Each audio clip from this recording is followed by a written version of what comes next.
Hoy, en Renovando tu Mente, la parábola del buen samaritano. No solo fue al hospital, a la sala de emergencias y simplemente lo dejó allí y luego continuó con sus asuntos porque tenía una cita en Jericó. No, todo su día, todo su viaje, todo su negocio fue dejado de lado porque la máxima prioridad para este samaritano es: tengo que velar para que este hombre sea atendido.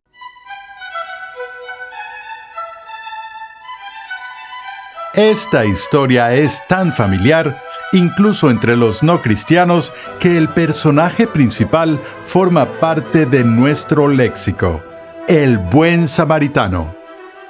Bienvenido una vez más a Renovando tu Mente con el Dr. R.C. Sproul, mientras continuamos con la 9ª lección en la serie de enseñanza titulada Las parábolas de Jesús.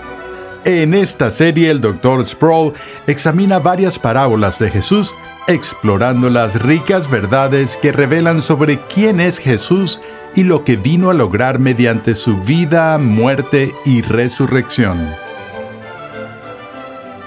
La historia del buen samaritano es una de las parábolas más conocidas de Jesús.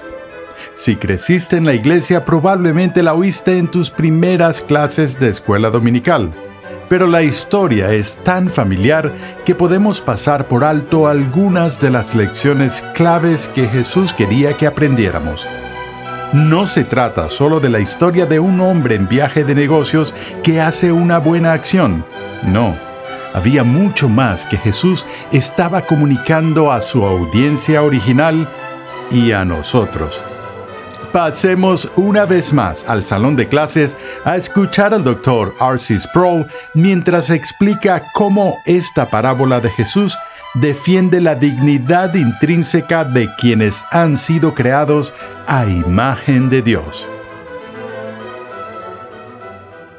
Vamos a continuar con nuestro estudio de las parábolas de Jesús y en esta sesión vamos a ver una de mis parábolas favoritas. Una muy conocida entre las personas de la iglesia es la parábola del buen samaritano. La encontramos en el capítulo 10 del Evangelio según Lucas. Y para entender el impacto de esta parábola tenemos que ver el contexto en el que Lucas ha colocado esta historia que Jesús cuenta. Leemos en el capítulo 10 de Lucas, empezando en el versículo 25, estas palabras. Cierto intérprete de la ley se levantó y para poner a prueba a Jesús dijo: Maestro, ¿qué haré para heredar la vida eterna? Y Jesús le dijo: ¿Qué está escrito en la ley? ¿Qué lees en ella? Respondiendo él dijo: Amarás al Señor tu Dios con todo tu corazón y con toda tu alma y con toda tu fuerza y con toda tu mente, y a tu prójimo como a ti mismo. Entonces Jesús le dijo: Has respondido correctamente, haz esto y vivirás. Pero queriendo él justificarse a sí mismo, dijo a Jesús: ¿Y quién es mi prójimo? Jesús le respondió: Cierto hombre bajaba de Jerusalén a Jericó y cayó en manos de salteadores, los cuales después de despojarlo y darle golpes se fueron, dejándolo medio muerto. Por casualidad, cierto sacerdote bajaba por aquel camino y cuando lo vio, pasó por el otro lado del camino. Del mismo modo, también un levita, cuando llegó al lugar y lo vio, pasó por el otro lado del camino. Pero cierto samaritano que iba de viaje, llegó a donde él estaba, y cuando lo vio, tuvo compasión. Acercándose, le vendó sus heridas, derramando aceite y vino sobre ellas, y poniéndolo sobre su propia cabalgadura, lo llevó a un mesón y lo cuidó. Al día siguiente, sacando 2 denarios, se los dio al mesonero y dijo: Cuídelo y todo lo demás que gaste. Cuando yo regrese, se lo pagaré. ¿Cuál de estos 3 piensas tú que demostró ser prójimo del que cayó en manos de los salteadores? El intérprete respondió: el que tuvo misericordia de él.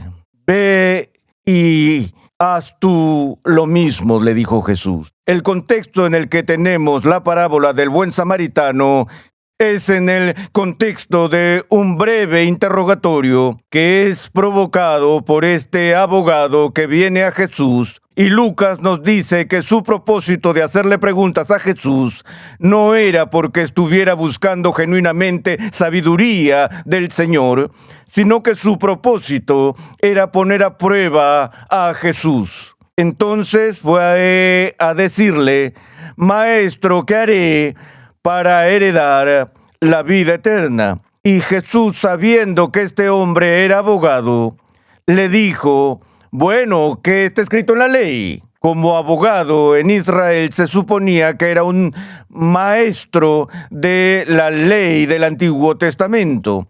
Así que Jesús lo puso a prueba a él y le dijo: si eres un abogado que practica con dominio la ley bíblica, ¿qué dice la ley que tienes que hacer para heredar la vida eterna? El abogado responde recitando el gran mandamiento. Él dijo: amarás al Señor tu Dios con todo tu corazón y con toda tu alma y con toda tu fuerza y con toda tu mente. Y creo que simplemente añadió esta postdata final no científica: y a tu prójimo como a ti mismo. Evidentemente, él había memorizado el gran mandamiento como todo estudiante de la ley lo había hecho en la antigüedad, por lo que no era una gran prueba responder a esta pregunta de Jesús. Le dio la respuesta correcta. Entonces Jesús le dijo: has respondido correctamente, haz esto y vivirás. Así que Jesús está ofreciendo la promesa de la vida eterna en este punto a una persona que todo lo que tenía que hacer era guardar el gran mandamiento o guardar la ley de Dios. Por supuesto, Jesús sabía que personas como los fariseos y personas como este escriba o abogado eran personas que pensaban que hacían un trabajo excelente al guardar la ley y que al guardar la ley merecerían entrar en el reino de Dios. Sabemos también por la enseñanza de Jesús en otros pasajes que él estaba tratando de hacer que la gente viera que si realmente entendían la ley los conduciría a otra vía de salvación que no fuera tratando de abrirse camino hacia el cielo por sus propias buenas obras, porque lo que la ley hace es exponer nuestro pecado y nuestra necesidad si la examinamos correctamente. Siempre he dicho que no es casualidad que los dos reformadores magisteriales más grandes de la Reforma del siglo XVI hayan sido estudiantes diligentes de la ley, Lutero y Calvino. Ambos tenían entrenamiento en la ley y el estudiar la ley de Dios los condujo al Evangelio, porque la ley los dejó en desesperación. Pero no había tal experiencia en el corazón de este abogado. Él asumió que estaba guardando el gran mandamiento y Jesús dijo: adelante, si lo guardas vivirás, no tienes nada de qué preocuparte. Pero el abogado no había terminado con Jesús. Quiere indagar un poco más el asunto. ¿Saben? Es interesante cuando estamos en discusiones de teología y debatiendo ciertos temas que una de las respuestas estándar que recibimos de la gente es: bueno, ¿qué quieres decir con esto? Bueno, define tus conceptos. Es un mecanismo de escape para evadir el asunto que está sobre la mesa.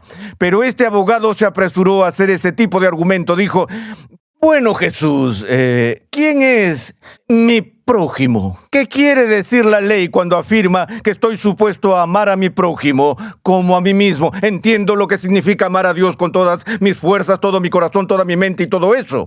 Pero ¿qué quiere decir con amar a mi prójimo como me amo a mí mismo? ¿Quién es mi prójimo? Jesús tenía una pregunta abstracta ante él.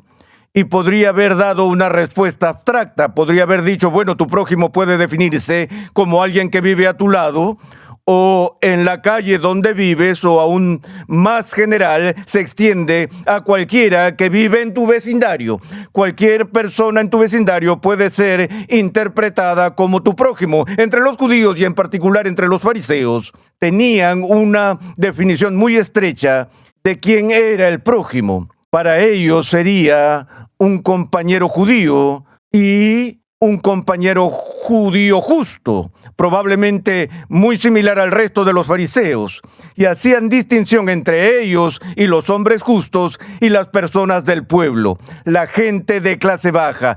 Ciertamente, las personas que estaban fuera de la nación de Israel eran consideradas como estando fuera del vecindario de Dios. Y aquellas que estaban fuera del vecindario judío, quizás las más despreciadas, habrían sido los samaritanos, quienes durante el cautiverio, algunos de los que permanecieron se casaron con paganos y produjeron lo que los judíos consideraban una raza mestiza de semijudíos. Los samaritanos tenían su propio templo en Gerizim, que preferían antes que la adoración en el templo de Jerusalén. Como recuerdan a Jesús conversando con la mujer de Sicar o la mujer en el pozo. Además, cuando los judíos regresaron del cautiverio y trataron de reconstruir el templo, los samaritanos los hostigaron arrojando cerdos muertos al área de construcción, acto que contaminaría y profanaría la Tierra Santa, y tendrían que pasar por un par de semanas de resantificación y detener la construcción mientras lidiaban con todo ese acoso por parte de los samaritanos. Así que había muy mala relación entre los judíos y los samaritanos, y se nos dice en otro pasaje que los judíos no tenían tratos con los samaritanos, y de hecho Jesús sorprendió a la gente cuando viajó de Judea a Galilea y pasó por Samaria para llegar a donde iba, en lugar de ir bordeándola, que era lo que los judíos acostumbraban a hacer. Así que ahora Jesús responde a la pregunta sobre el prójimo, contando esta historia. Cuenta la historia de un hombre, al parecer una persona judía, que ha ido de Jerusalén a Jericó. Este no es el Jericó del Antiguo Testamento, donde los muros se derrumbaron. Este es el Jericó del Nuevo Testamento, a unos 27 kilómetros de la ciudad de Jerusalén. Y los 27 kilómetros son a través de un campo bastante desolado. Jericó del Nuevo Testamento, si alguna vez han estado allí, deben saber que es una ciudad que está construida alrededor de lo que llamamos o conocemos como oasis. Y ese era el punto atractivo. Así que los comerciantes viajaban con frecuencia desde Jerusalén hasta Jericó para vender sus mercancías, porque había personas viviendo en estos pedazos de oasis. Pero también es hasta el día de hoy un lugar favorito para aquellos que eran salteadores de caminos o ladrones que esperaban a alguien que viajaba solo, quizás, o a un pequeño grupo de comerciantes desprotegidos. Se escondían en las rocas y cuando llegaba la noche caían sobre ellos y les robaban sus mercancías. Entonces puede que Jesús esté contando una historia que realmente ocurrió. Esto puede no haber sido una parábola inventada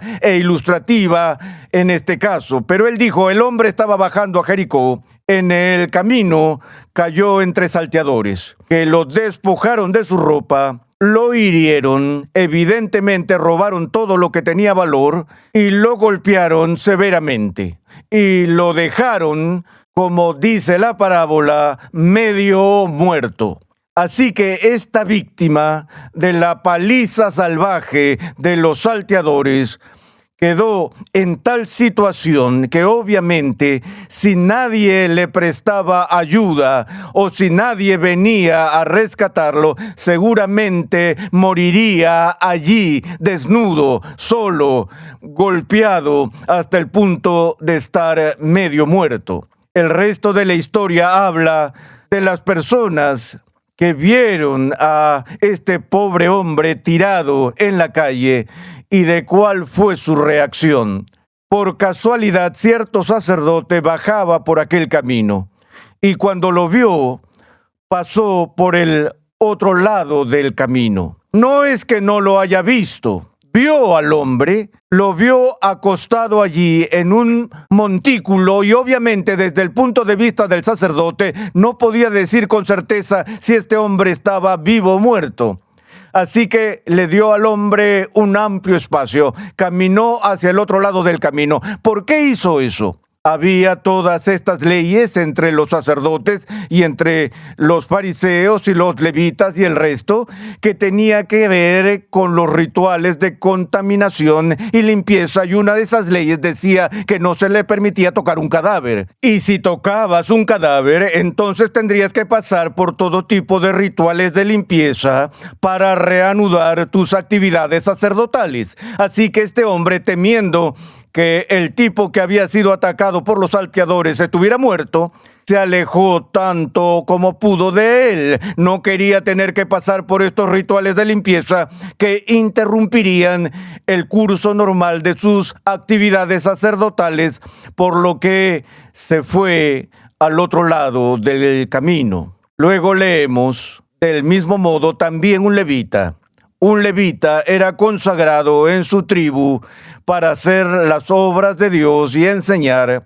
Cuando llegó al lugar y lo vio, pasó por el otro lado del camino. Sabemos que estos dos hombres son miembros del clero, que han sido apartados para, entre otras cosas, realizar obras de misericordia. No solo no se detuvieron para ayudar a este hombre, lo vieron allí, lo miraron y cruzaron al otro lado. No le dieron ninguna ayuda.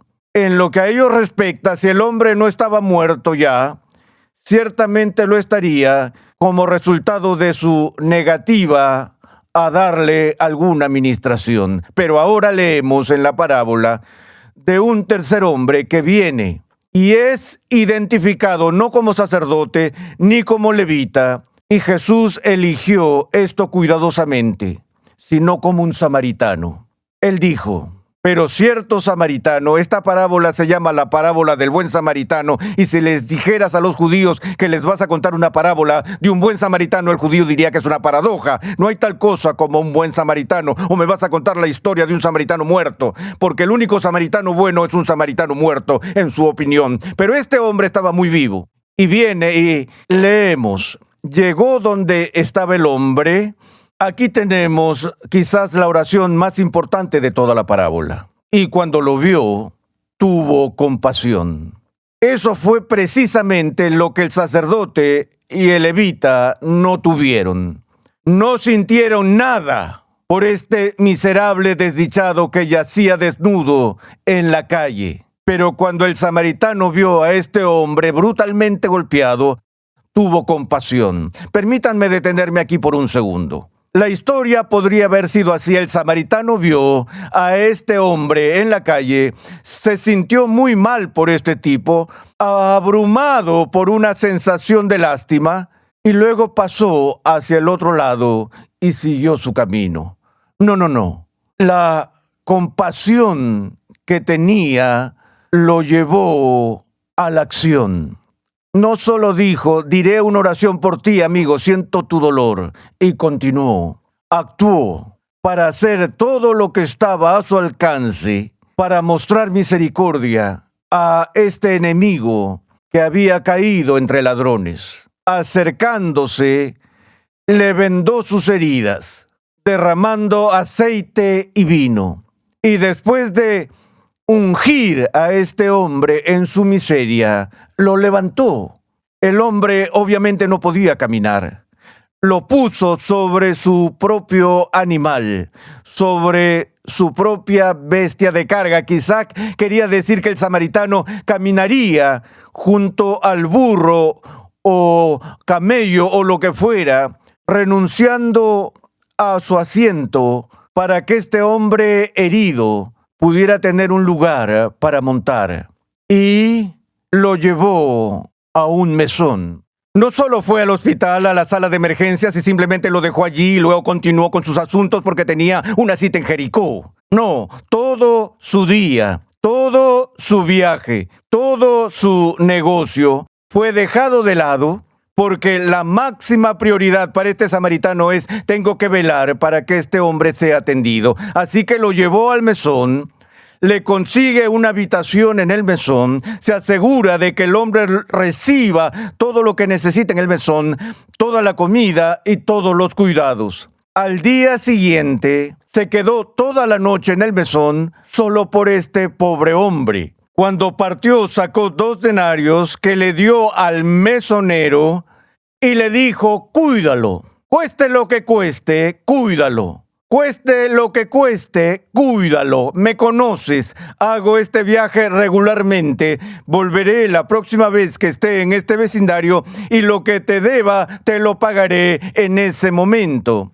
Después de la historia, Jesús le dice al abogado: ¿cuál de estos 3 piensas que fue el prójimo del que cayó en manos de los salteadores?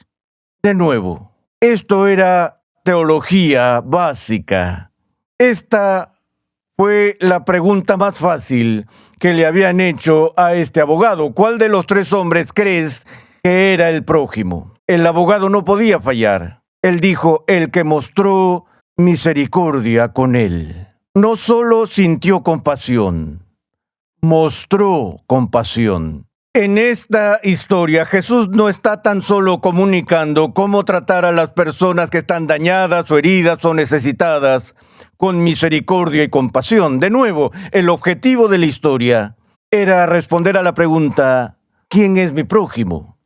No hay límites, dice Jesús.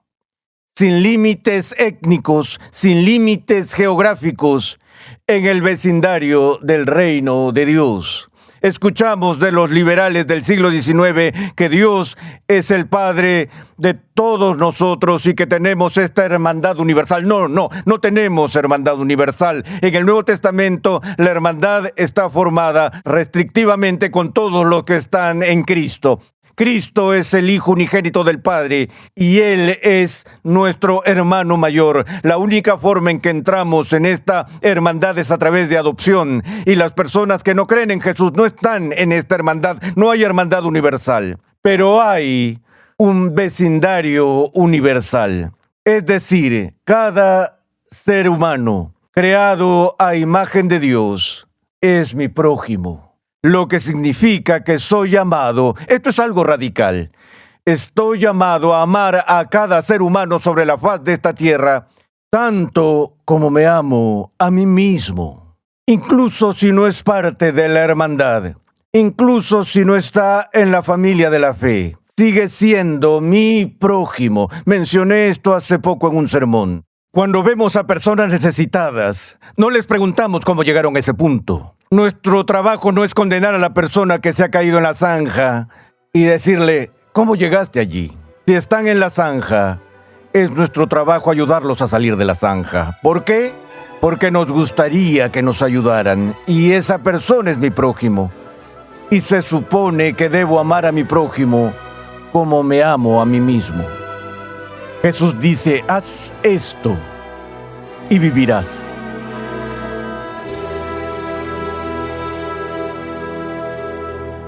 Las advertencias que encontramos en estas parábolas nos deben motivar a tomarnos la vida y la eternidad en serio. Y es que la manera en que amamos a los demás importa en el reino de Dios. Gracias por sintonizar Renovando tu Mente mientras continuamos con la serie del Dr. R.C. Sproul, Las Parábolas de Jesús. Visita nuestra página web renovandotumente.org, donde podrás solicitar gratuitamente una guía de estudio para tu edificación personal o para usarla en grupos pequeños. Te invitamos a escuchar 5 minutos en la historia de la Iglesia con Steve Nichols. Este podcast semanal de los Ministerios Ligonier ofrece una mirada informal e informativa a la historia de la Iglesia. Acompáñanos cada semana mientras hacemos una breve pausa en el presente para explorar el pasado. Viaja en el tiempo mientras observamos a las personas, los acontecimientos e incluso los lugares que han dado forma a la historia del cristianismo. 5 minutos en la historia de la Iglesia está disponible en todas las plataformas de podcast. Para más información, visita la página web 5minutosenlahistoriadelaiglesia.com. En el siguiente episodio de Renovando tu Mente, El Dr. R.C. Sproul celebra la abundante misericordia de Dios para con pecadores pródigos como nosotros. Escucha un avance de nuestro próximo programa. Hay pocas acciones en este mundo más vanas que el desperdicio. Tomar un buen regalo, un regalo hermoso, y desperdiciarlo. Piensa en las formas en que desperdiciamos los dones que Dios nos ha dado.